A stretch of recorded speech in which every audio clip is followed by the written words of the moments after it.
Siamo in compagnia di Rita Azzalini Zuanetti. Oggi lei presenta il libro L'essenza della vita, lettere da e per Giampiero, che ricordiamo era suo marito. Sì, sì. Un libro che è una raccolta di documenti e di lettere. Perché questo libro? Perché è nato?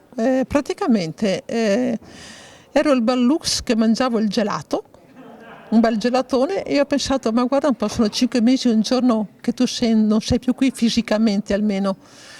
E ricordavo le sue numerose lettere, bigliettini, disegnini sullo specchio con lo cibo da barba, e dicevo, ma perché non mettere assieme queste lettere e lettere di altri amici, raccontare un po' la nostra storia, ma non soltanto personale, ma c'è un spaccato politico, socio-politico e economico di 70 anni di vita del nostro paese.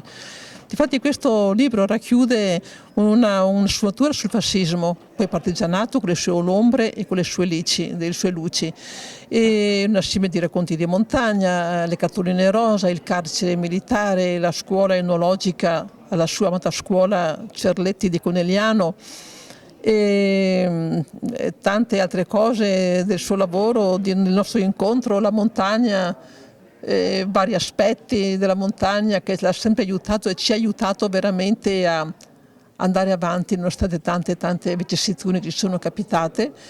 E così ho cominciato e ho messo giù la penna, che grazie a Dio per me è una cosa molto facile, in quanto che fin da piccolo ho sempre scritto, e difatti ho scritto poesie, lettere.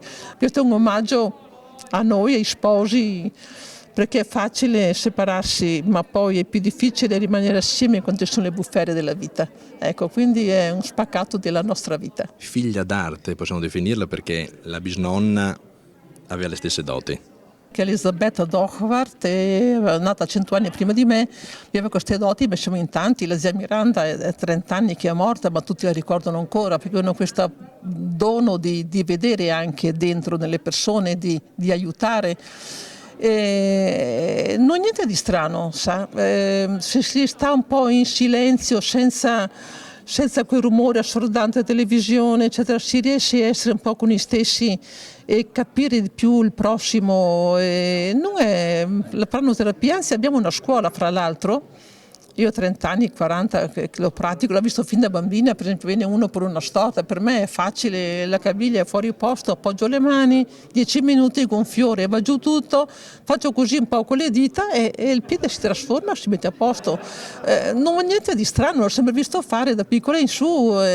Per me è naturale, naturale per altri componenti della mia famiglia, non è niente di nuovo. Anzi abbiamo una scuola triennale qui a Vittorio Veneto, che si chiama Settimo Cielo, e sono tantissime persone che vengono, che sono iscritti a questa scuola pur non avendo neanche questa grande energia, perché è misurabile, sia col Karnak che col Kirlian, però impara a conoscere se stessi, aiutare gli altri, essere più comprensivi, e questo non è poco. Poi abbiamo 15 medici, neurologi, ortopedici, che vengono, che fanno scuola vera e propria, che fanno scuola vera e propria, e sono 3 anni praticamente. Qui si impara il primo anno anatomia e un po' di medicina, e c'è questa grande collaborazione con i medici.